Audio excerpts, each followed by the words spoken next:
कभी कभी समाचारों में आने वाले पद व्यापारी छूट दर मर्चेंट डिस्काउंट रेट को निम्नलिखित में से कौन सा सबसे सही स्पष्ट करता है?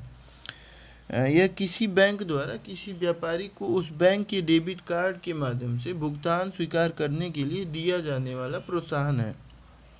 यह बैंकों द्वारा अपने ग्राहकों को वस्तुओं और सेवाओं के क्रय हेतु वित्तीय लेनदेनों के लिए डेबिट कार्ड का प्रयोग करने पर वापस दी जाने वाली राशि है। यह बैंक द्वारा किसी व्यापारी पर अपने ग्राहकों के डेबिट कार्ड से भुगतान लेने पर लगाया जाने वाला शुल्क है। यह सरकार द्वारा व्यापारियों को अपने ग्राहकों से पॉइंट ऑफ सेल यानी कि POS मशीनों और डेबिट कार्ड के माध्यम से डिजिटल भुगतान को बढ़ावा देने के लिए दिया जाने वाला प्रोत्साहन है। तो इसमें तीसरा सही है। यह बैंक द्वारा किसी व्यापारी पर अपने ग्राहकों की डेबिट कार्ड से भुगतान लेने पर लगाया जाने वाला शुल्क है, मर्चेंट डिस्काउंट रेट। व्यापारी छूट दर बैंक द्वारा व्यापारियों पर लगाया जाता है। बैंक द्वारा किसी व्यापारी पर अपने ग्राहकों के डेबिट कार्ड से भुगतान लेने पर लगाया जाने वाला शुल्क है। निम्नलिखित कथनों पर विचार कीजिए। राजकोषीय दायित्व और बजट प्रबंधन FRBM समीक्षा समिति के प्रतिवेदन में सिफारिश की गई है कि वर्ष 2023 तक केंद्र एवं राज्य सरकारों को मिलाकर ऋण GDP अनुपात 60% रखा जाए, जिसमें केंद्र सरकार के लिए यह 40% तथा राज्य सरकारों के लिए 20% हो। राज्य सरकारों के GDP के 49% की तुलना में केंद्र सरकार के लिए GDP का 21% घरेलू देयताएं हैं। भारत के संविधान के अनुसार यदि किसी राज्य के पास केंद्र सरकार की बकाया देयताएं हैं तो उसे कोई भी ऋण लेने से पहले केंद्र सरकार से सहमति लेना अनिवार्य हो जाता है। तो इसमें पहला और तीसरा सही है, दूसरा गलत है। राजकोषीय उत्तरदायित्व एवं बजट प्रबंधन समिति के प्रतिवेदन में सिफारिश की गई है कि वर्ष 2023 तक केंद्र और राज्य सरकारों को मिलाकर ऋण सकल घरेलू उत्पाद अनुपात 60% रखा जाए, जिसमें केंद्र सरकार के लिए यह 40% तथा राज्य सरकारों के लिए 20% हो। भारतीय संविधान के अनुच्छेद 293 की उपधारा 3 के अनुसार यदि किसी राज्य के पास केंद्र सरकार की बकाया देयताएं हैं तो उसे कोई भी ऋण लेने से पहले केंद्र सरकार से सहमति लेना अनिवार्य है। अतः स्पष्ट है कि कथन 1 और 3 सत्य है। निम्नलिखित में से कौन भारत के सभी ATM को जोड़ता है? भारतीय बैंक एसोसिएशन, राष्ट्रीय प्रतिभूति निक्षेप लिमिटेड या नेशनल सिक्योरिटीज डिपॉजिटरी लिमिटेड या राष्ट्रीय भुगतान निगम National Payments Corporation of India या भारतीय रिजर्व बैंक। तो National Payments Corporation of India, भारतीय राष्ट्रीय भुगतान निगम, यही सही है। भारतीय राष्ट्रीय भुगतान निगम भारतीय रिजर्व बैंक द्वारा स्थापित एक निगम है। इसे भारत में विभिन्न भुगतान प्रणालियों के लिए एकमात्र संस्था के रूप में कल्पित किया गया है। भारतीय राष्ट्रीय भुगतान निगम भारत के सभी ATM को जोड़ता है। निम्नलिखित पर विचार कीजिए। पूंजी पर्याप्तता अनुपात यानी कि CAR वह राशि है जिसे बैंकों को अपनी निधियों के रूप में रखना होता है, जिसमें वे यदि खाता धारकों द्वारा देयताओं का भुगतान नहीं करने से कोई हानि होती है तो उसका प्रतिकार कर सकें। CAR का निर्धारण प्रत्येक बैंक द्वारा अलग अलग किया जाता है। तो केवल पहला सही है, दूसरा गलत है। पूंजी पर्याप्तता अनुपात यानी कि CAR अपनी जोखिम भारित संपत्तियों और वर्तमान देनदारियों के संबंध में एक बैंक की पूंजी का अनुपात है। केंद्रीय बैंक और बैंक नियामकों द्वारा यह निर्णय लिया जाता है कि वाणिज्यिक बैंकों को अधिक लाभ उठाने और प्रक्रिया में दिवालिया होने से बचाने के लिए डिजिटल भुगतान के संदर्भ में निम्नलिखित कथनों पर विचार कीजिए। भीम ऐप उपयोग करने वालों के लिए यह ऐप यूपीआई सक्षम बैंक खाते से किसी को धन का हस्तांतरण करना संभव बनाता है। जहां एक चिप पिन डेबिट कार्ड में प्रमाणीकरण के 4 घटक होते हैं, भीम ऐप में प्रमाणीकरण के सिर्फ 2 घटक होते हैं। इसमें केवल पहला सही है, दूसरा गलत है। भीम ऐप यानी कि भारत इंटरफेस फॉर मनी का संक्षिप्त रूप है। भारत सरकार के उपक्रम भारतीय राष्ट्रीय भुगतान निगम द्वारा वित्तीय लेन देन हेतु प्रारंभ किया गया था। भीम ऐप उपयोग करने वालों के लिए ऐप यूपीआई या यूपीआई बैंक खाते से किसी को धन का हस्तांतरण करना संभव बनाता है। भीम ऐप के प्रमाणीकरण के 3 घटक होते हैं। ऐप किसी डिवाइस की आईडी या मोबाइल नंबर से जुड़ता है। उपयोगकर्ता को लेन देन के लिए जो भी बैंक खाता यूपीआई या गैर यूपीआई सक्षम लिंक करने की आवश्यकता होती है। लॉगिन करने के लिए पिन बनाने के लिए इंस्ट्रक्शन दिया जाता है। निम्नलिखित में से कौन सा एक कथन वैध मुद्रा यानी कि लीगल टेंडर मनी के अर्थ को सही वर्णित करता है? न्यायालय में विधिक मामलों के लिए फीस चुकाने के लिए जो मुद्रा दी जाती है वह मुद्रा जो कि कोई ऋणदाता अपने दावों के निपटाने में स्वीकार करने के लिए बाध्य होता है। चेक, ड्राफ्ट, विनिमय बिल, लोन आदि के रूप में बैंक द्वारा किसी देश में चलन में धातु मुद्रा द्वारा, तो ये भी सही है। वैध मुद्रा वह मुद्रा होती है जो सरकार के आदेश पर चलती है, जैसे सिक्के, नोट्स। इस प्रकार का मुद्रा को लेना सबके लिए जो है कानूनी रूप से बाध्य है। कोई इसे लेने से मना नहीं कर सकता। यदि कोई मुद्रा लेने से मना करता है तो वह सीधे सरकारी आदेश की अवहेलना मानी जाएगी एवं ऐसे व्यक्ति के विरुद्ध कार्रवाई की जा सकती है। अतः स्पष्ट है कि उपर्युक्त कथन वह मुद्रा जो कोई ऋणदाता अपने दावों के निपटारे में स्वीकार के लिए बाध्य होता है, सही है।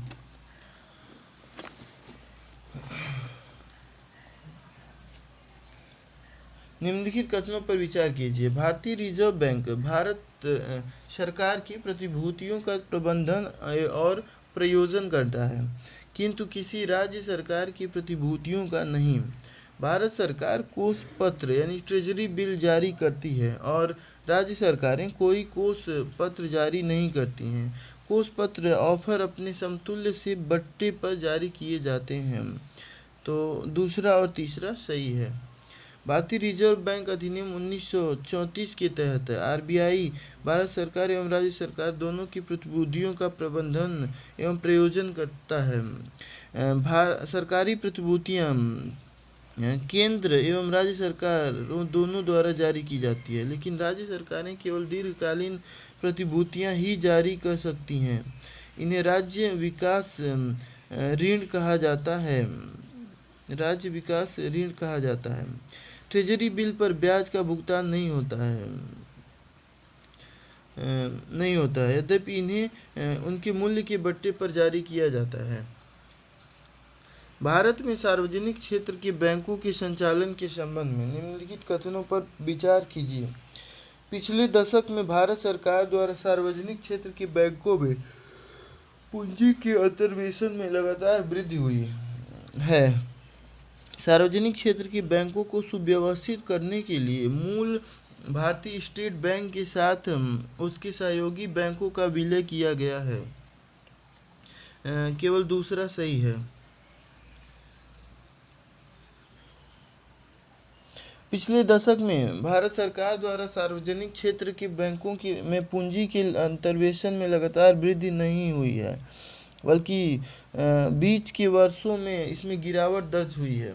सार्वजनिक क्षेत्र के बैंक भारतीय स्टेट बैंक तथा इसके सहयोगी bank State Bank of Hyderabad, State Bank of Mysore, State Bank of Travancore, State Bank of Bikaner एवं Jaipur, State Bank of Patiala का विलय सार्वजनिक क्षेत्रों कि बैंकों में सुधार की दिशा में उठाया गया महत्वपूर्ण कदम है, जिससे सार्वजनिक क्षेत्र के बैंक सुव्यवस्थित हो गए हैं। निम्नलिखित मदों पर विचार कीजिए। छिलका उतरे हुए अनाज, मुर्गी के अंडे पकाए हुए, संसाधित और डिब्बाबंद मछली, विज्ञापन सामग्री युक्त समाचार पत्र। उपर्युक्त मदों में से कौन सा से जीएसटी वस्तु एवं सेवा कर के अंतर्गत छूट प्राप्त है?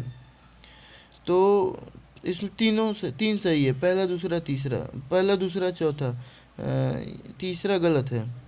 जीएसटी यानी कि वस्तु एवं सेवा कर के तहत कुछ आवश्यक वस्तुओं एवं सेवाओं को छूट प्रदान किया गया है, जैसे मुर्गी के पकाए हुए अंडे, समाचार पत्र या छिलका उतारे हुए अनाज को छूट प्रदान किया गया है।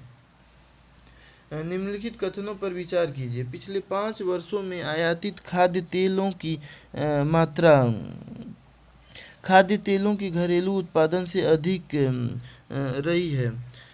सरकार विशेष स्थिति के तौर पर सभी आयातित खाद्य तेलों पर किसी प्रकार का सीमा शुल्क नहीं लगाती है। कौन सा सही है? पहला सही है, केवल पहला सही है। प्रश्नकाल के दौरान खाद्य तेलों में घरेलू उत्पादन लाख टन में क्रमशः 2011-12 में 89.57, 12-13 में 89.19, 93.19, 13-14 में 100.80, 14-15 में 89.78, 15-16 में 91.81 तथा आयात टन में क्रमशः 2011-12 में 99.43, 2012-13 में 106.05, 2013-14 में 109.76 और 2014-15 में 127.31, 2015-16 में 148.2। तो स्पष्ट है कि पिछले 5 वर्षों में आयातित खाद्य तेलों की मात्रा खाद्य तेलों के घरेलू उत्पादन से अधिक रहा है। खाद्य तेलों उत्पादन अधिक रहा है। सरकार द्वारा खाद्य तेलों पर आयात सीमा शुल्क लगाया जाता है, इसलिए सिर्फ एक सही है। निम्नलिखित परिघटनाओं पर विचार कीजिए। प्रकाश गुरुत्व द्वारा प्रभावित होता है। ब्रह्मांड लगातार फैल रहा है। पदार्थ अपने चारों ओर दिक्काल को विकुंचित करता है। तीनों सही है, पहला दूसरा तीसरा। आइंस्टीन के सापेक्षता के सिद्धांत का महत्वपूर्ण ज्योतिषीय प्रभाव है। उदाहरण के लिए यह ब्लैक होल के अस्तित्व का तात्पर्य है। अंतरिक्ष के क्षेत्र जिसमें अंतरिक्ष और समय इस तरह से विकृत होते हैं कि कुछ भी नहीं, यहाँ तक कि प्रकाश भी नहीं, बड़े सितारों के लिए एक अंतर्राज्य के रूप में बच सकता है। गुरुत्वाकर्षण द्वारा प्रकाश के झुकने से गुरुत्वाकर्षण लेंसिंग की घटना हो सकती है, जिसमें आकाश में एक ही दूर की खगोलीय वस्तु की गई छवियां दिखाई देती हैं। इसलिए कथन एक सही है। सामान्य सापेक्षता भी गुरुत्वाकर्षण तरंगों के अस्तित्व की भविष्यवाणी करती है, जो तब से प्रत्यक्ष रूप से भौतिकी सहयोग IGO द्वारा देखी गई है। इसके अलावा सामान्य सापेक्षता एक निरंतर विस्तार वाले ब्रह्मांड के वर्तमान ब्रह्मांड संबंधी मॉडल का आधार है। कथन 2 सही है।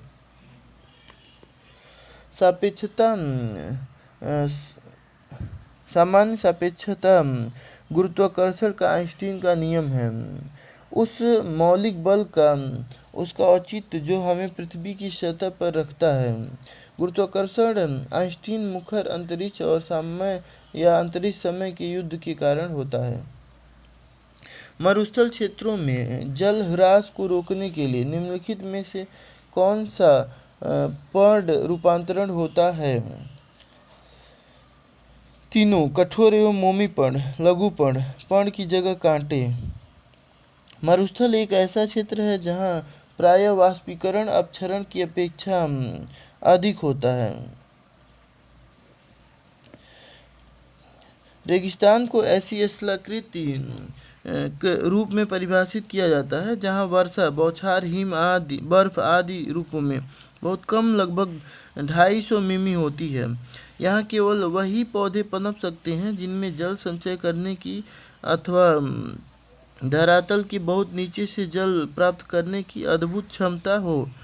इस क्षेत्र की वनस्पतियाँ जल हानि को रोकने के लिए निम्न रूप में रूपांतरित कर लेती हैं। शुष्क रेगिस्तानी क्षेत्रों में तने पत्तियों के आकार एवं पत्तियां कीटों में रूपांतरित हो जाती हैं, जिससे वाष्पोत्सर्जन की सतह का से सब उत्सर्जन बहुत कम हो पाता है। तनों में छिद्र नहीं होते हैं तथा तनों की बनावट मांसल और गूदेदार होती हैं, जैसे कैक्टस। इस क्षेत्र की कुछ झाड़ियाँ तथा वृक्ष जैसे एकोसिया नीलोटिका, कैप्रिस डिसिडुआ करीर तथा नेरियम ओलिएंडर कनेर आदि पौधे के पत्ते छोटे होते हैं। धंसे हुए रंध्र एवं चर्मिल सतह वाले पत्तों तथा मोमदार क्यूटिकल से कम वाष्पोत्सर्जन होता है, इसलिए डी सही है। निम्नलिखित पर विचार कीजिए। पक्षी, उड़ती धूल, वर्षा, बहती हवा निम्नलिखित में से कौन सा पादप रोग फैलाते हैं? सभी फैलाते हैं। पक्षी, उड़ती धूल, वर्षा, बहती हवा।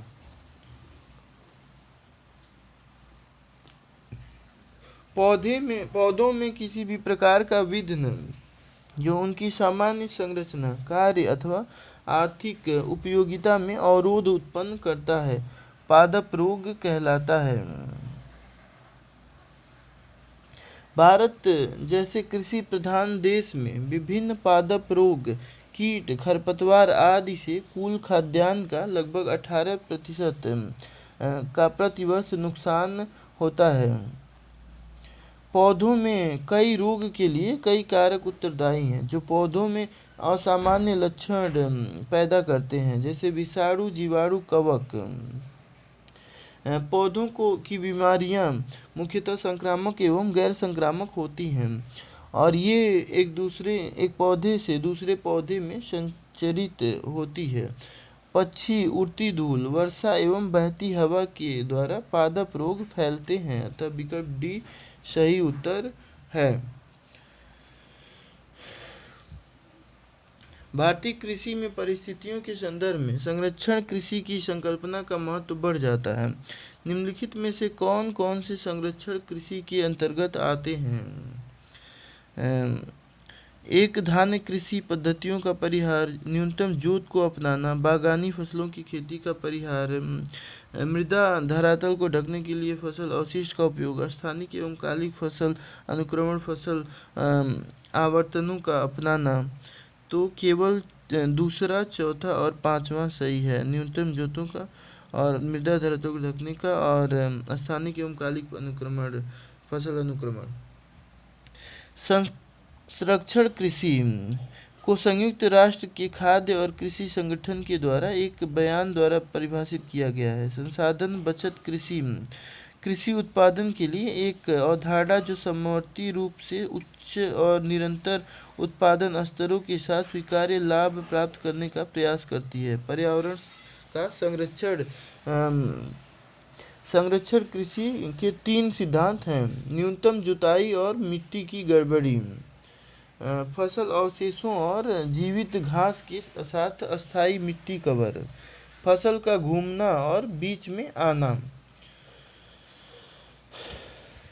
भारत में विकसित आनुवांशिकतः रूपांतरित सरसों यानी कि जेनेटिकली मॉडिफाइड सरसों, जीएम सरसों के संदर्भ में निम्नलिखित कथनों पर विचार कीजिए। जीएम सरसों में मृदा जीवाणु के जीन होते हैं जो पादप को अनेक किस्मों के पीड़कों के विरुद्ध पीड़क प्रतिरोध का गुण देते हैं। जीएम सरसों में वे जीन होते हैं जो पादप में पर परागण और संकरण को सुकर बनाते हैं। जीएम सरसों का विकास IARI और पंजाब कृषि विश्वविद्यालय द्वारा संयुक्त रूप से किया गया है। दूसरा सही है। जीएम फसल उन फसलों को कहा जाता है जिसके जीन को वैज्ञानिक तरीके से रूपांतरित किया गया है। भारत में विकसित आनुवांशिकतः रूपांतरित सरसों, जेनेटिकली मॉडिफाइड सरसों, DMH-11 का विकास नेशनल डेयरी डेवलपमेंट बोर्ड तथा बायोटेक्नोलॉजी विभाग के सहयोग से दिल्ली विश्वविद्यालय के centre of genetic manipulation of crop plant द्वारा किया गया है। 11 मई 2017 को पर्यावरण मंत्रालय के जेनेटिक इंजीनियरिंग अप्रूवल कमेटी ने देश में विकसित जीएम सरसों के व्यावसायिक प्रयोग का सुझाव दिया है। इसका विकास जीन रूपांतरण के लिए मृदा जीवाणुओं जो सरसों के पौधे को स्वपरागण में सक्षम बनाते हैं से जीन लेकर किया गया था। इस प्रकार कथन 2 सही है। इस प्रकार यह वर्तमान में उपलब्ध तरीकों की तुलना में संस्करण के लिए अधिक उपयुक्त होता है। इसमें 3 जीन सम्मिलित होते हैं, अर्थात बार जीन, बार्नेस तथा बार स्टार, जो मृदा जीवाणु से प्राप्त होते हैं। इनमें से बार जीन पौधों में तृणनाशी के विरुद्ध प्रतिरोधकता प्रदान करता है, न कि कीटनाशी के प्रति।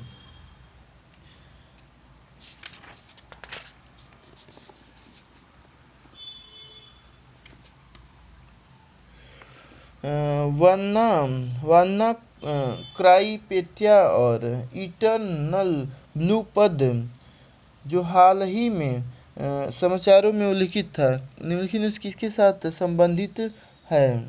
साइबर आक्रमण। वन्ना क्राइपेटिया और इटर्नल ब्लू एक साइबर हमला है। विश्व विक्रम 2017 में वन्ना क्राई साइबर हमला हुआ था।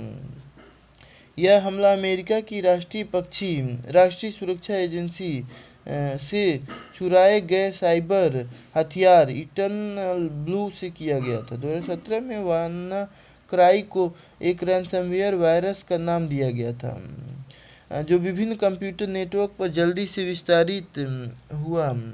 इसलिए वन्ना क्राइपेटिया और इटर्नल ब्लू शब्द साइबर सुरक्षा से जुड़े हैं। किसी देश के नाभिकीय पूर्तिकर्ता समूह के सदस्य बनने का क्या परिणाम है? इसकी पहुंच नवीनतम और सबसे कुशल परमाणु प्रौद्योगिकियों तक हो जाएगी। यह स्वयमेव नाभिकीय आयुध अप्रसार संधि एनपीटी का सदस्य बन जाता है। केवल पहला सही है। नाभिकीय आपूर्ति कर्ता समूह 48 देशों का समूह है जो परमाणु संबंधी वस्तुओं के व्यापार को संचालित करता है। इस समूह का उद्देश्य परमाणु पदार्थों का इस्तेमाल बिजली बनाने जैसे शांति कामों के लिए ही हो। इस समूह का सदस्य बनने के पश्चात संबंधित देश की नवीनतम एवं कुशल परमाणु प्रौद्योगिकी तक पहुंच सुनिश्चित हो जाती है। एनएसजी के सदस्य देश स्वयं एनपीटी नाभिकीय प्रसार संधि के सदस्य नहीं बनते हैं। इसके लिए एनपीटी पर अलग से स्वीकृति और हस्ताक्षर की आवश्यकता है। हालांकि एनपीटी पर हस्ताक्षर न करने के आधार पर इस समूह की सदस्यता का विरोध किया जाता है। उल्लेखनीय है कि United states, United kingdom, France, चीन तथा रूस परमाणु क्षमता से संपन्न राष्ट्र हैं। एनएसजी के सदस्य होते हुए भी इन्होंने एनपीटी पर हस्ताक्षर नहीं किए हैं। वर्तमान में भारत एनएसजी का सदस्य नहीं है।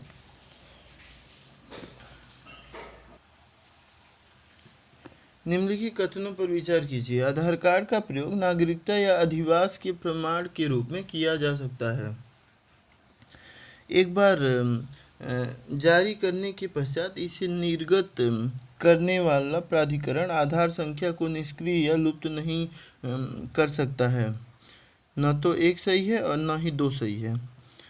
आधार संख्या भारतीय विशिष्ट पहचान प्राधिकरण UIDAI द्वारा जारी 12 अंकों की संख्या है जो भारत के नागरिकों को पहचान हेतु प्रदान की जाती है। इसे जारी करने के लिए व्यक्ति का बायोमेट्रिक विवरण जैसे आइरिस स्कैन, फिंगरप्रिंट इत्यादि लिया जाता है। आधार अधिनियम 2016 की धारा के अनुसार आधार का प्रयोग केवल पहचान पत्र हेतु किया जा सकता है। इसके आधार पर व्यक्ति नागरिकता का दावा नहीं कर सकता है।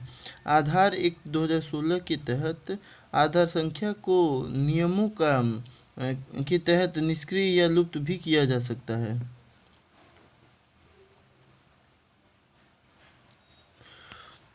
पहचान प्लेटफॉर्म आधार यानी कि खुला open application program interface API उपलब्ध कराता है।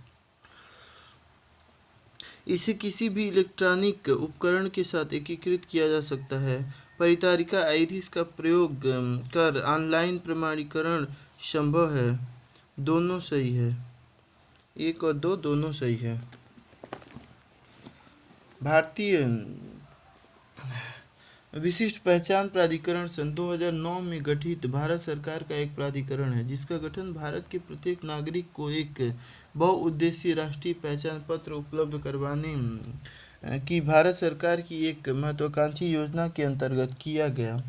UIDAI ने अपनी वेबसाइट पर आधार प्रमाणीकरण आवेदन प्रोग्रामिंग इंटरफेस विनिर्देश प्रकाशित किया है जिसमें एपीआई डेटा प्रारूप प्रोटोकॉल और सुरक्षा विनिर्देशों सहित विवरण शामिल हैं। Application programming interface command function protocol तथा ऑब्जेक्ट्स का एक सेट होता है जिसका प्रयोग किसी भी इलेक्ट्रॉनिक उपकरण के साथ एकीकृत करने में किया जा सकता है। इसके माध्यम से परितारिका का प्रयोग ऑनलाइन प्रमाणीकरण भी संभव है। भारत के संदर्भ में अंतर्राष्ट्रीय परमाणु ऊर्जा एजेंसी IAEA के अतिरिक्त नवाचार एडिशनल प्रोटोकॉल का अनुसमर्थन करने का निहितार्थ क्या है? असैनिक परमाणु रिएक्टर के रक्षा उपायों के अधीन आ जाते हैं। सैनिक परमाणु अधिष्ठान IAEA के निरीक्षण के अधीन आ जाते हैं। देश के पास नाभिकीय पूर्तिकर्ता समूह है। एनएसजी से यूरेनियम के क्रय का विशेषाधिकार हो जाएगा। देश स्वतः एनएसजी का सदस्य बन जाता है। तो पहला सही है। असैनिक परमाणु रिएक्टर के रक्षोपायों के अधीन आ जाते हैं। विश्व की परमाणु ऊर्जा की शांतिपूर्ण उपयोग सुनिश्चित करने के लिए 29 जुलाई 1957 को परमाणु ऊर्जा अभिकरण का गठन किया गया था। इसका मुख्यालय ऑस्ट्रिया में है, वियना में है। इसके अतिरिक्त नवाचार के अनुसमर्थन का निहितार्थ यह होता है कि असैनिक परमाणु रिएक्टर अंतर्राष्ट्रीय परमाणु ऊर्जा एजेंसी के रक्षोपायों के अधीन आ जाते हैं क्योंकि यह अभिकरण परमाणु ऊर्जा के सैन्य उपयोग को किसी भी प्रकार से रोकने के प्रतिबद्ध है।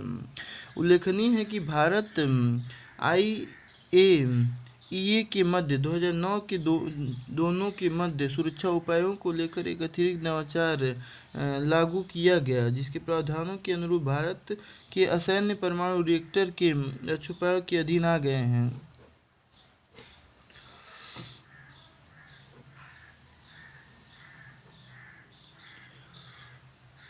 निम्नलिखित में से कौन सा भारत सरकार का डिजिटल इंडिया योजना का उद्देश्य है? भारत की अपनी इंटरनेट कंपनियों का गठन जैसा कि चीन ने किया है। एक नीतिगत ढांचे की स्थापना जिससे बड़े आंकड़े एकत्रित करने वाली समुद्र पारीय बहुराष्ट्रीय कंपनियों को प्रोत्साहित किया जा सके कि वे हमारी राष्ट्रीय भौगोलिक सीमाओं के अंदर अपने बड़े डेटा केंद्रों की स्थापना करें।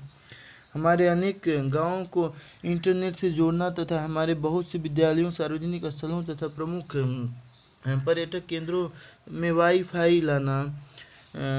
तो केवल तीसरा सही है।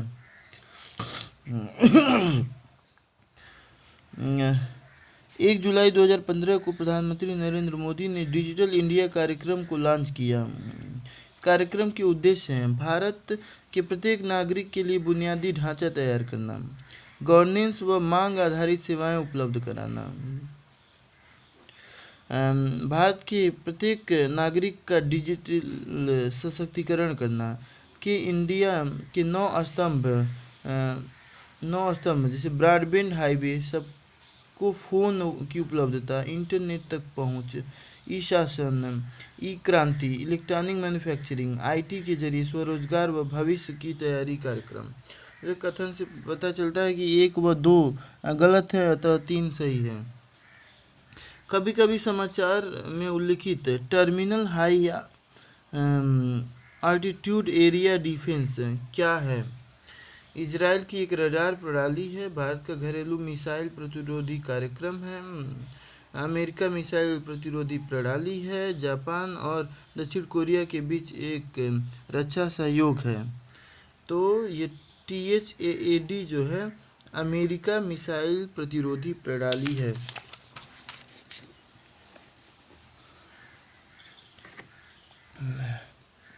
थर्ड अर्थात terminal high altitude area defence system का संक्षिप्त रूप है। थर्ड एक American anti ballistic missile defence system है जिसे कम, मध्यम और मध्यवर्ती रेंज वाली बैलिस्टिक मिसाइलों को अपने टर्मिनल या अवरोहण या पुनः प्रवेश में ध्वस्त करने हेतु बनाया गया है। थर्ड प्रणाली के निर्माण में लॉकहीड मार्टिन स्पेस सिस्टम एक अग्रणी कंपनी है। GPS तकनीक का उपयोग निम्नलिखित में से किन क्षेत्रों में हो सकता है? मोबाइल फ़ोन प्रचालन, बैंकिंग प्रचालन, पावर ग्रिडों का नियंत्रण। तो पहला, दूसरा और तीसरा में हो सकता है। वैश्विक स्थान, तीनों सही है। वैश्विक स्थान निर्धारण प्रणाली अर्थात ग्लोबल पोजिशनिंग सिस्टम अमेरिका के रक्षा विभाग द्वारा विकसित एक उपग्रह प्रणाली है जिसका उपयोग मोबाइल फ़ोन प्रचालन, बैंकिंग प्रचालन, पावर ग्रिड नियंत्रण, रियल टाइम मॉनिटरिंग तथा प्रश्न में उल्लिखित सभी क्षेत्रों में GPS तकनीक का सफलतापूर्वक उपयोग किया जा रहा है। GPS ग्लोबल पोजिशनिंग टेक्नोलॉजी के कारण उन क्षेत्रों में सटीक समय तुल्यकालन संभव है। वैश्विक वित्तीय बाजार भी GPS का उपयोग करते हैं, जबकि बैंक अपनी नेटवर्किंग वेबसाइट पर साइबर हमलों को रोकने के लिए तकनीक का उपयोग करते हैं। भारतीय क्षेत्रीय संचालन उपग्रह प्रणाली Indian regional navigation satellite system IRNSS के संदर्भ में निम्नलिखित कथनों पर विचार कीजिए। IRNSS के तुल्यकाली जियो स्टेशनरी कक्षाओं में 3 उपग्रह हैं और भूतुल्यकाली जियो सिंक्रोनस कक्षाओं में 4 उपग्रह हैं। IRNSS की व्याप्ति संपूर्ण भारत पर और इसकी सीमाओं के लगभग 5500 वर्ग किमी बाहर तक है। 2019 के मध्य तक भारत की पूर्ण वैश्विक व्याप्ति के साथ अपनी उपग्रह संचालन प्रणाली होगी। केवल पहला सही है। भारतीय क्षेत्रीय संचालन उपग्रह प्रणाली राष्ट्रीय अनुप्रयोगों हेतु स्वतंत्र भारतीय उपग्रह स्थिति निर्धारण प्रणाली है। IRNS का उद्देश्य भारत एवं उसके पड़ोसी देशों की सीमा से 1500 किलोमीटर तक विश्वसनीय अवस्थिति नौवहन सेवाएं उपलब्ध कराना है। IRNS के 7 उपग्रहों में से 3 जो है जियो स्टेशनरी है और 4 जो है जियो सिंक्रोनस उपग्रह हैं। निम्नलिखित पर युग्मों पर विचार कीजिए। बेल द्वितीय का प्रयोग, कृत्रिम बुद्धि, ब्लॉकचेन प्रौद्योगिकी, डिजिटल क्रिप्टो मुद्रा, CRISPR-Cas9 कण भौतिकी। इसमें से केवल दूसरा सही है, ब्लॉकचेन प्रौद्योगिकी, डिजिटल या क्रिप्टो मुद्रा। बेल द्वितीय का प्रयोग एक ऊर्जा भौतिकी प्रयोग है जिसमें विभिन्न देशों के 400 से भी अधिक वैज्ञानिक और अभियंता कार्यरत हैं। यह जापान के इबारकी प्रांत के सुकुबा नगर में स्थित है। ब्लॉकचेन एक ऐसी प्रौद्योगिकी है जिसके माध्यम से इंटरनेट के द्वारा वित्तीय लेन देन संभव हो पाता है। यह लेन देन डिजिटल या क्रिप्टो करेंसी के माध्यम से संपन्न होता है। CRISPR-Cas9 एक जीनोम एडिटिंग उपकरण है। इस उपकरण के द्वारा DNA सीक्वेंस को रूपांतरित करने का कार्य किया जाता है।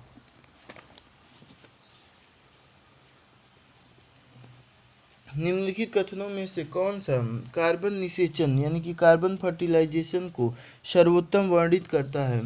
वायुमंडल में कार्बन डाइऑक्साइड की बढ़ी हुई सांद्रता के कारण बढ़ी हुई पादप वृद्धि।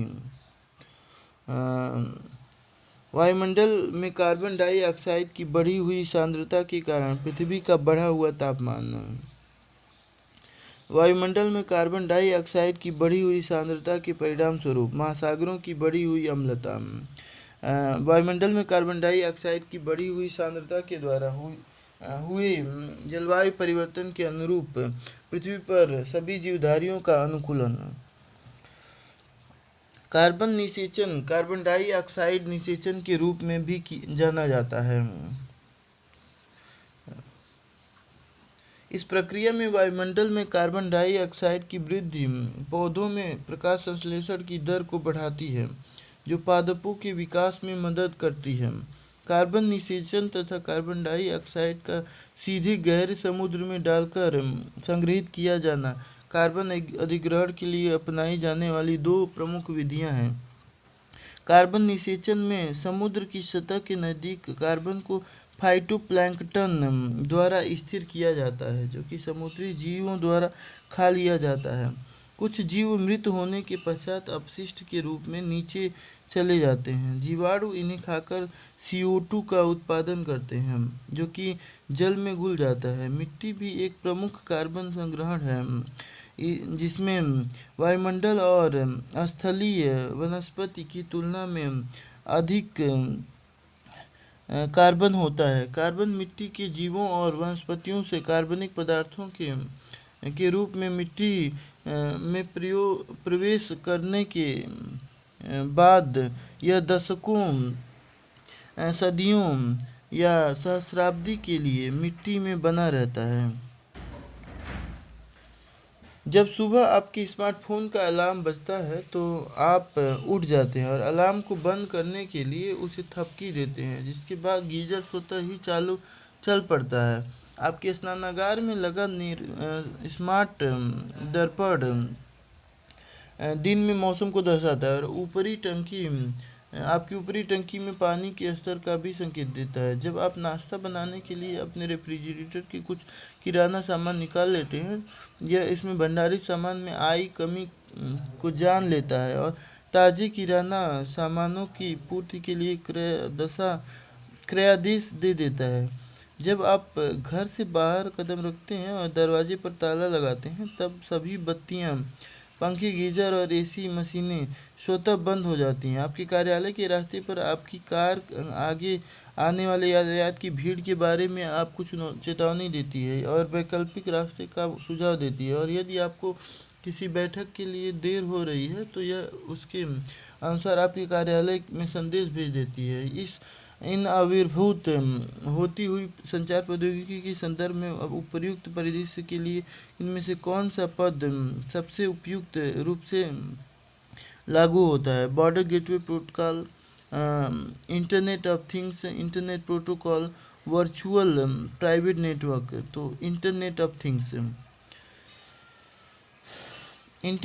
थिंग्स IoT संचार प्रौद्योगिकी का पद उपयुक्त रूप से लागू है। IoT एक ऐसी अवधारणा है जिसकी मदद से सारे काम ऑटोमेटिक मोड में चले जाएंगे। हमें उनके विषय में और चिंता करने की ज़रूरत नहीं है। इससे हमें अपने दैनिक काम की ज़रूरत नहीं है। इस अवधारणा में, जिसमें सभी उपकरण जो ऑन ऑफ स्विच से चलते हैं उन्हें इंटरनेट के साथ कनेक्ट कर दिया जाए या फिर एक दूसरे के साथ कनेक्ट हो सकें। इन उपकरणों के भीतर सभी दैनिक में इस्तेमाल हो रही चीज़ें शामिल हैं, जैसे cell phones, coffee maker, lamps, washing machine, सारे वेयरेबल डिवाइसेस और वे कुछ जिसके विषय में आप सोच सकें। इसके लिए इन सभी वस्तुओं में माइक्रो प्रोसेसर्स का इस्तेमाल किया जाता है। इन सभी यंत्रों एवं वस्तुओं की एक निश्चित डिजिटल पहचान होगी तथा इनके बीच संचार स्थापित किया जा सकेगा। इसलिए इंटरनेट ऑफ थिंग्स सही है। भारत में सौर ऊर्जा उत्पादन के संदर्भ में नीचे दिए गए कथनों पर विचार कीजिए।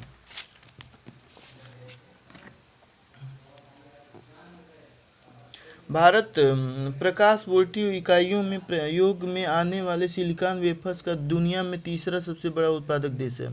सौर ऊर्जा शुल्क का निर्धारण भारतीय और सौर ऊर्जा निगम के द्वारा की जाती है। तो न तो एक सही है न तो दो सही है। प्रकाश वोल्ट इकाइयाँ फोटो वोल्टिक प्रभाव के द्वारा सूर्य या प्रकाश के किसी अन्य स्रोत से ऊर्जा प्राप्त करते हैं। प्रकाश पारस्परिक सौर सेल सिलिकॉन में से बनाए जाते हैं। उल्लेखनीय है कि वह 2012 से 17 के आंकड़ों के अनुसार विश्व में सिलिकॉन उत्पादन में चीन शीर्ष देश है। इसके बाद क्रमशः रूस, अमेरिका और नॉर्वे का स्थान आता है। अतः कथन एक सही नहीं है।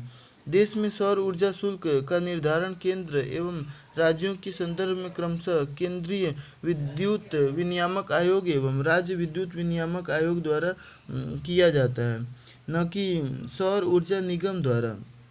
अतः कथन 2 भी सही नहीं है। इस प्रकार स्पष्ट है कि विकल्प डी सही है।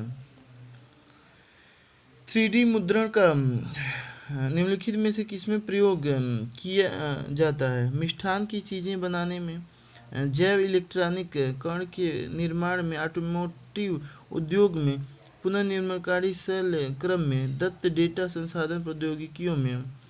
तो सब सही है, 1 2 3 4 5। 3D प्रिंटिंग, जिसे एडिटिव मैन्युफैक्चरिंग के रूप में जाना जाता है, 3 आयामी ऑब्जेक्ट को संश्लेषित करने के लिए इस्तेमाल की जाने वाली प्रक्रियाओं को संदर्भित करता है। 3D प्रिंटिंग में एक वस्तु बनाने के लिए सामग्री के लगातार परतें कंप्यूटर नियंत्रण के तहत बनती हैं। यह ऑब्जेक्ट लगभग किसी भी आकार या ज्यामिति का हो सकता है। आजकल इसका प्रयोग बहुतायत हो रहा है, जैसे पर्यावरण उपकरण सामान में, जैव इलेक्ट्रॉनिक कण के निर्माण में, मिष्ठान की चीज़ें बनाने में, ऑटोमोटिव उद्योग में, पुनर्निर्माणकारी सेल क्रम में तथा डेटा संसाधन प्रौद्योगिकियों में किया जाता है। भारत के उपग्रह प्रमोचित करने वाले वाहनों के संदर्भ में कथनों पर विचार कीजिए।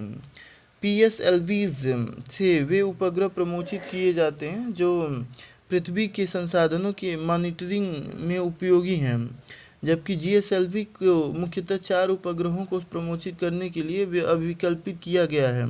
PSLV द्वारा प्रमोचित उपग्रह आकाश में एक ही स्थिति में अस्थायी रूप में स्थिर रहते प्रतीत होते हैं, जैसा कि पृथ्वी के एक विशिष्ट स्थान से देखा जाता है। GSLV Mk3 एक 4 स्टेज वाला प्रमोचन वाहन है, जिसमें प्रथम और तृतीय चरणों में ठोस रॉकेट मोटरों का तथा द्वितीय तथा चतुर्थ चरणों में दृढ़ रॉकेट इंजनों का प्रयोग होता है। पहला सही है। PSLV के संक्षिप्त नाम से विख्यात ध्रुवीय उपग्रह प्रमोचन यान इसरो का प्रथम प्रचलनात्मक प्रमोचन यान है। PSLV 1600 किलोग्राम भार के उपग्रहों को सूर्य की तुल्यकालिक कक्षा में 620 किमी पर और 1050 किलोग्राम भार के उपग्रहों की तुल्यकालिक अंतरिक्ष कक्षा में प्रमोचित करने में सक्षम है। PSLV को मुख्यतः पृथ्वी के पर्यवेक्षण या दूर संवेदी उपग्रहों को प्रक्षेपित करने के लिए डिजाइन किया गया है, जबकि GSLV को मुख्यतः उच्च दीर्घवृत्ताकार भू-समकालिक कक्षा संचार उपग्रहों को प्रक्षेपित करने के लिए डिजाइन किया गया है। अतः कथन एक सही है। उल्लेखनीय है कि GSLV द्वारा प्रक्षेपित उपग्रह अपनी भू-समकालिक प्रकृति के कारण पृथ्वी पर स्थित किसी स्थान से देखने पर सदैव स्थिर प्रतीत होते हैं। कथन 2 सही नहीं है। इसरो द्वारा निर्मित GSLV Mark 3 एक 3 चरणों वाला प्रमोचक यान है, न कि 4 चरणों वाला, जिसमें 2 ठोस स्ट्रैप ऑस तथा एक कोर द्रवित बूस्टर तथा एक क्रायोजेनिक उपरिचरण है। अतः कथन 3 भी सही नहीं है, इसलिए केवल एक सही है। राष्ट्रीय हरित अधिकरण NGT किस प्रकार के केंद्रीय प्रदूषण नियंत्रण बोर्ड यानी कि CPCB से भिन्न है? NGT CPCB से किस प्रकार भिन्न है? NGT का गठन एक अधिनियम द्वारा किया गया, जबकि CPCB का गठन सरकार के कार्यपालक आदेश से किया गया। NGT पर्यावरणीय न्याय उपलब्ध कराता है और उच्चतर न्यायालयों में मुकदमों के भार को कम करने में सहायता करता है, जबकि CPCB झरनों और कुओं की सफाई को प्रोत्साहित करता है तथा देश में वायु की गुणवत्ता में सुधार लाने का लक्ष्य रखता है। तो दूसरा सही है। भारत सरकार ने अक्टूबर 2010 में राष्ट्रीय हरित न्यायाधिकरण की स्थापना राष्ट्रीय हरित न्यायाधिकरण अधिनियम 2010 के तहत किया। इसका कार्य पर्यावरण बचाव, वन संरक्षण और अन्य प्राकृतिक संसाधन सहित पर्यावरण से संबंधित किसी भी कानूनी अधिकार के प्रवर्तन और क्षतिग्रस्त व्यक्ति अथवा संपत्ति के लिए सहायता और क्षतिपूर्ति प्रदान करना है। इससे जुड़े हुए मामलों का प्रभावशाली और तीव्र गति से निपटारा करना है। यह एक विशिष्ट निकाय है जो कि पर्यावरण विवादों, बहुअनुशासनिक मामलों सहित सुविज्ञता से संचालित करने के लिए सभी आवश्यक तंत्रों से सुसज्जित है।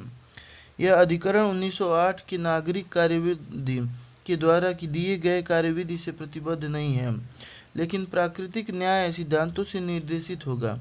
अधिकरण के समर्पित अधिकारिता पर्यावरण के मामलों में द्रुत गति से पर्यावरणीय न्याय देंगे और उच्च न्यायालयों के भार को कम करने में मदद करेंगे। केंद्रीय प्रदूषण नियंत्रण बोर्ड का गठन एक सांविधिक संगठन के रूप में जल प्रदूषण नियंत्रण एवं रोकथाम अधिनियम 1974 के अंतर्गत सितंबर 1974 में किया गया था। यह पर्यावरण संरक्षण नियम 1986 के तहत संबंधित मंत्रालयों की तकनीकी सेवाएं उपलब्ध कराता है। यह जल प्रदूषण के निवारण एवं नियंत्रण द्वारा राज्यों के विभिन्न क्षेत्रों में कुओं एवं सरिताओं की स्वच्छता को सुधारने तथा देश में वायु प्रदूषण के निराकरण अथवा नियंत्रण के लिए वायु गुणवत्ता में सुधार लाने में योगदान देता है। वर्तमान में एनजीटी के अध्यक्ष आदर्श कुमार गोयल हैं। जलवायु अनुकूली कृषि के लिए वैश्विक सहबंध Global Alliance for Climate Smart Agriculture GACSA के संदर्भ में निम्नलिखित कथनों से कौन सा कथन सही है? GACSA 2015 में पेरिस में हुए जलवायु शिखर सम्मेलन का एक परिणाम है। GACSA में सदस्यता से कोई बंधनकारी दायित्व उत्पन्न नहीं होता है। GACSA के निर्माण में भारत की साधक भूमिका थी, केवल दूसरा इसमें सही है। GACSA एक जलवायु स्मार्ट कृषि प्रणाली का एक समावेशी, स्वैच्छिक और क्रियान्मुख कई हितधारकों का मंच है। जलवायु स्मार्ट कृषि के लिए वैश्विक गठन संयुक्त राष्ट्र जलवायु शिखर सम्मेलन में 23 सितंबर 2014 को लॉन्च किया गया। यह एक अवधारणा है जिसे FAO के द्वारा विकसित किया गया है। GACSA के गठबंधन की मेजबानी खाद्य और कृषि संगठन के द्वारा की गई। GACSA के लॉन्च के दौरान खाद्य और कृषि संगठन FAO के डिप्टी डायरेक्टर जनरल और समन्वयक मारिया हेलेना सेमेडो ने कहा कि यह कृषि गृह की भविष्य की चुनौती को संबोधित करने के लिए महत्वपूर्ण भूमिका निभाएगा। महत्वपूर्ण अनुकूल संबंध प्रदान करने की कुंजी है।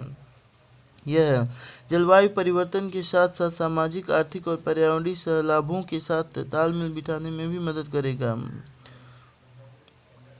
इसका दृष्टिकोण जलवायु परिवर्तन के सम्मुख में खाद्य सुरक्षा, पोषण और लचीलेपन में सुधार करना है। GACSA ज्ञान सीखने, साझा करने, साझेदारी और निर्माण को बढ़ावा देता है, जबकि संवाद और बहस के लिए जगह प्रदान करता है।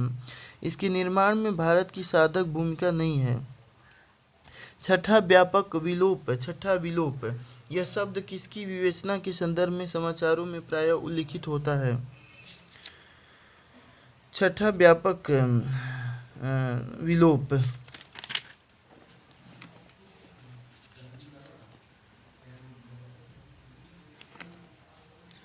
विश्व के बहुत से भागों में कृषि में व्यापक रूप में एक धान्य कृषि प्रथा और बड़े पैमानों पर वाणिज्यिक कृषि के साथ रसायनों के अविवेकी प्रयोग के परिणाम स्वरूप अच्छे देसी पारितंत्र की हानि। आसन्न भविष्य में पृथ्वी के साथ उल्कापिंड की संभावित टक्कर का भय, जैसा कि 65 मिलियन वर्ष पहले हुआ था और जिसके कारण डायनासोर की जातियों समेत अनेक जातियों का व्यापक रूप से विलोप हो गया। विश्व के अनेक भागों में आनुवांशिकतः रूपांतरित फसलों की व्यापक रूप में खेती और विश्व के दूसरे भागों में उनकी खेती को बढ़ावा देना, जिसके कारण अच्छे देसी फसली पादपों का विलोप हो सकता है और खाद्य जैव विविधता की हानि हो सकती है। मानव द्वारा प्राकृतिक संसाधनों का अतिशोषण, दुरुपयोग, प्राकृतिक आवासों का संविभाजन, नाश, पारितंत्र का विनाश, प्रदूषण और वैश्विक जलवायु परिवर्तन। प्रजातियां स्वाभाविक रूप से आती हैं और लंबे समय तक रहती हैं, लेकिन एक बड़े पैमाने पर विलुप्त होने का मतलब है कि सभी प्रजातियों के 3/4 जल्दी गायब हो जाते हैं। पृथ्वी ने पहले ही 5 बार बड़े पैमाने पर विलुप्ति और व्यापक विलोप होने का सामना किया है। पृथ्वी पर मानव द्वारा प्राकृतिक संसाधनों का अतिशोषण, दुरुपयोग, प्राकृतिक आवासों का संविभाजन, नाश, पारितंत्र का विनाश, प्रदूषण इत्यादि के कारण हुए वैश्विक जलवायु परिवर्तन के कारण छठे व्यापक विलोप से गुजर रही है। इस परिवर्तन की रीढ़ की हड्डी वाले जंतुओं के साथ साथ 30% रीढ़ की हड्डी वाले जंतुओं के साथ साथ 30% से अधिक जानवर जैसे मछली, पक्षियों, उभयचर, सरीसृप और स्तनधारियों दोनों सीमाओं और आबादी में गिरावट के रूप में देखा जा सकता है। एक अध्ययन में बताया गया है कि पशु प्रजातियों के 3/4 300 वर्षों के भीतर गायब होने की संभावना है।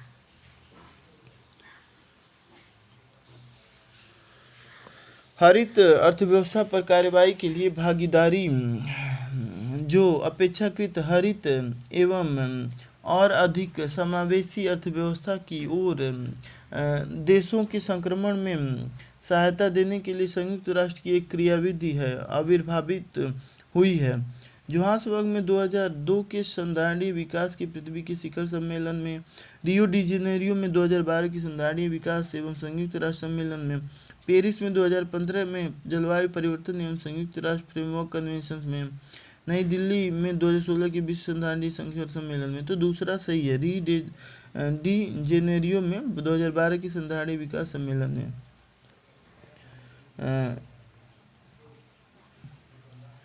1992 के ऐतिहासिक पृथ्वी सम्मेलन के ठीक 20 वर्षों बाद 2012 में री डी जेनेरियो ब्राज़ील में सतत विकास पर संयुक्त राष्ट्र का सम्मेलन हुआ, जिसमें विश्व के नेताओं के साथ साथ निजी क्षेत्र और गैर सरकारी संगठनों और अन्य समूहों ने भाग लिया। पूरे सम्मेलन में चर्चा मुख्यतः 2 प्रश्नों पर केंद्रित रही: सतत विकास के लिए हरित अर्थव्यवस्था का निर्माण कैसे किया जाए और लोगों को गरीबी से निजात दिलाने के लिए किन विकल्पों का चयन किया जाए।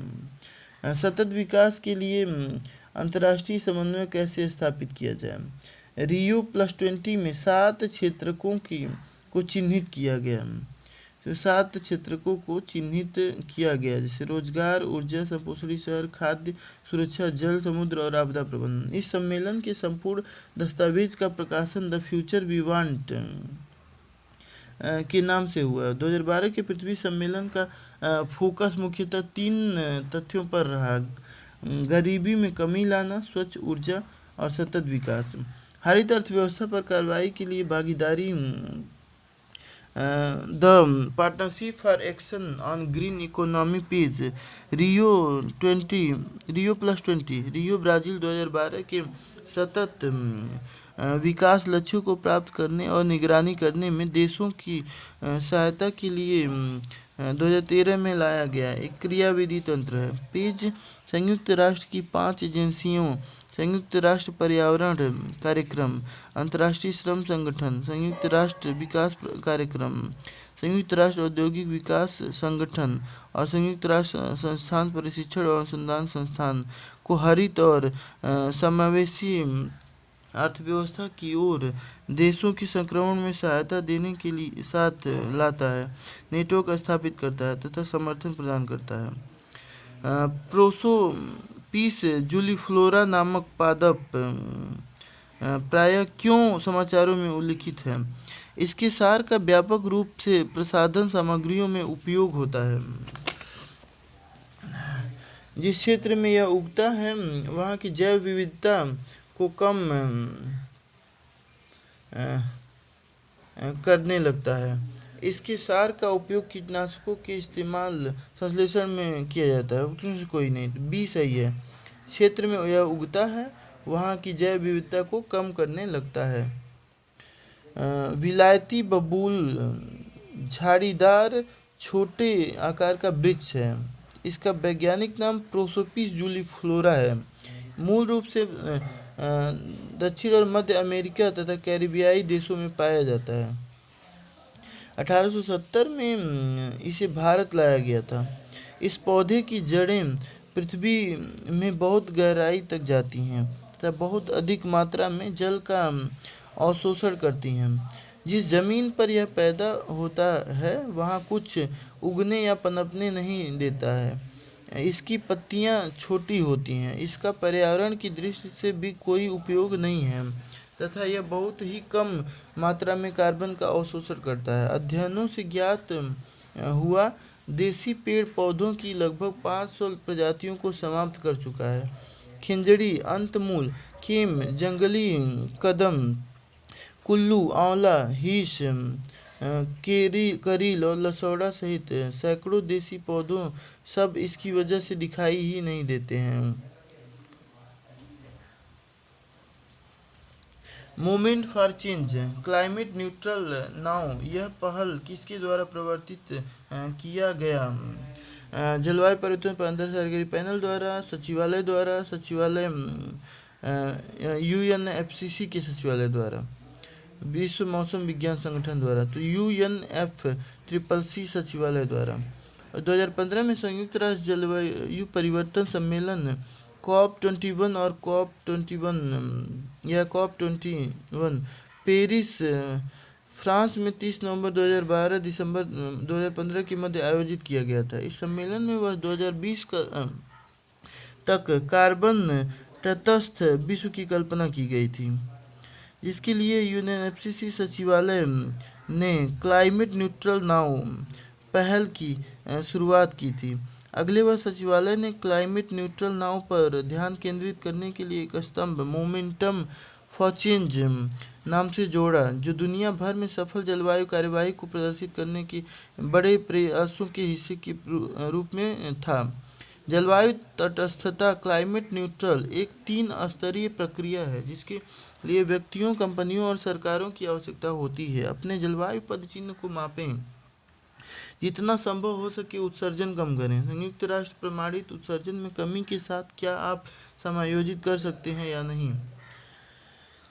निम्नलिखित राज्यों में से किस एक में पाखुई वन्यजीव अभयारण्य अवस्थित है? अरुणाचल प्रदेश में। पाखुई वन्यजीव अभयारण्य अरुणाचल प्रदेश के पूर्वी कामेंग जिले में स्थित है। इसे पक्की टाइगर रिजर्व के नाम से भी जाना जाता है। इस अभयारण्य में बाघों के बेहतर रखरखाव के अलावा अन्य जानवरों की प्रजातियां जैसे फिशिंग कैट, सियार, जंगली भैंसे, तेंदुआ, जंगली कुत्ता, फ्लाइंग स्क्वैरल, सांबर, पांडा, रिसस, हाथी, मकाक, बंदर, हिरन और जंगली सूअर आदि भी मौजूद हैं। पक्के टाइगर रिजर्व यहाँ मौजूद हॉर्नबिल्स की विभिन्न जातियों के लिए भी प्रसिद्ध है। इसके अतिरिक्त यहाँ सीसा और आर्किड वन्यजीव अभयारण्य भी हैं। उल्लेखनीय है कि अरुणाचल प्रदेश में 2 राष्ट्रीय उद्यान नामदफा और माउलिंग हैं। निम्नलिखित कथनों पर विचार कीजिए। संकटपूर्ण वन्यजीव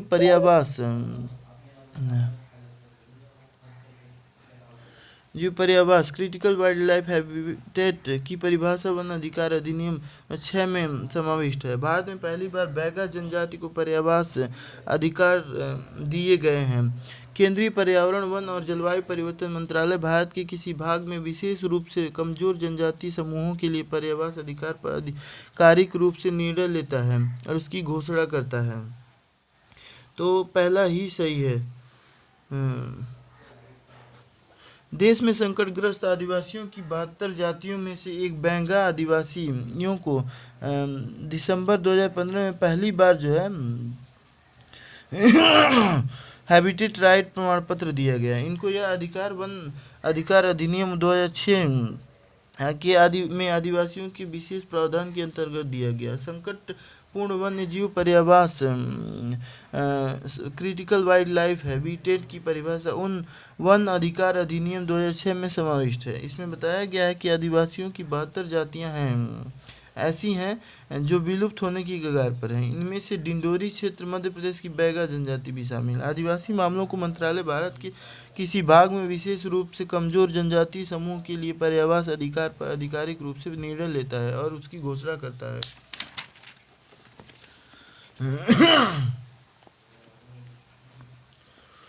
भारत में जैविक कृषि के संदर्भ में तो दूसरा और तीसरा सही है। NPOP के क्रियान्वयन के लिए कृषि और प्रसंस्कृत खाद्य उत्पाद निर्यात विकास प्राधिकरण सचिवालय के रूप में कार्य करता है। सिक्किम भारत का पहला पूरी तरह से जैविक राज्य बन गया है। जैविक खेती कृषि की वह विधि है जो संश्लेषित उर्वरकों और संश्लेषित कीटनाशकों के प्रयोग या न्यूनतम प्रयोग पर आधारित है तथा भूमि की उर्वरा शक्ति को बनाए रखता है ने के लिए फसल चक्र और कंपोजिट खाद आदि का प्रयोग करता है। भारतवर्ष में राष्ट्रीय स्तर पर जैविक खेती की केंद्रित व सुव्यवस्थित विकास हेतु भारत सरकार के वाणिज्य मंत्रालय द्वारा सन 2001 में अपने उपक्रम कृषि और प्रसंस्कृत खाद्य उत्पाद निर्यात विकास प्राधिकरण अपेटा के माध्यम से जैविक प्रमाणीकरण की प्रक्रिया को नियंत्रित करने के लिए NPOP की शुरुआत की गई। इस प्रमाणीकरण व्यवस्था के लिए NPOP द्वारा सफल प्रसंस्करण इकाइयों भंडारों और खेतों को इंडिया ऑर्गेनिक का लोगो प्रदान कराया गया। अपेटा की स्थापना दिसंबर 1985 में संसद द्वारा पारित कृषि और प्रसंस्कृत खाद्य उत्पाद निर्यात विकास प्राधिकरण अधिनियम के अंतर्गत भारत सरकार द्वारा किया गया। सिक्किम वर्ष 2016 में भारत का पहला पूर्ण जैविक राज्य बन गया है। बिल्कुल हाल में निम्नलिखित में से किन देशों में लाखों लोग या तो भयंकर अकाल या एवं कुपोषण से प्रभावित हुए या उनकी युद्ध संजातीय संघर्ष के चलते उत्पन्न भूखमरी के कारण मृत्यु हुई है? यमन और दक्षिण सूडान के लोगों का 2017 में जनवरी में 2018 जून तथा अफ्रीका महाद्वीप के देश यमन नाइजीरिया सोमालिया तथा दक्षिणी सूडान में बहुतायत लोग जो है भयंकर अकाल कुपोषण और संघर्ष के चलते उत्पन्न भूखमरी के कारण प्रभावित हुए और उनकी मृत्यु हुई। कभी कभी समाचारों में उल्लिखित पद टू स्टेट सॉल्यूशन किसकी गतिविधियों के संदर्भ में आता है? इजराइल के टू स्टेट सॉल्यूशन गतिविधि का संबंध इजराइल व फिलिस्तीन देशों से है। इस गतिविधि के तहत इजराइल व फिलिस्तीन देशों की क्षेत्रीय समस्याओं को हल कर शांति स्थापना का प्रयास किया गया है। विधि का नियम सूचकांक रूल ऑफ लॉ इंडेक्स निम्नलिखित में से किसके द्वारा जारी किया जाता है? एमनेस्टी इंटरनेशनल द्वारा, अंतर्राष्ट्रीय न्यायालय द्वारा, संयुक्त राष्ट्र मानव अधिकार आयुक्त कार्यालय द्वारा, विश्व न्याय परियोजना द्वारा जारी किया जाता है। यह इंडेक्स 10,000 से अधिक घरों और 3,000 विशेषज्ञों के आधार पर दुनिया में 113 देशों और अधिकार क्षेत्र में कानून पालन के नियमों पर आधारित है। कानून सूचकांक 8 कारकों सरकारी शक्तियों के प्रतिबंध, भ्रष्टाचार की अनुपस्थिति, खुली सरकार की मौलिक अधिकार, आदेश और सुरक्षा, नियामक प्रवर्तन, नागरिक न्याय और आपराधिक न्याय के आधार पर निकाला जाता है। भारत में माल के भौगोलिक संकेतक रजिस्ट्रेशन और संरक्षण अधिनियम 1999 को निम्नलिखित में से किससे संबंधित दायित्वों के अनुपालन के लिए लागू किया गया है?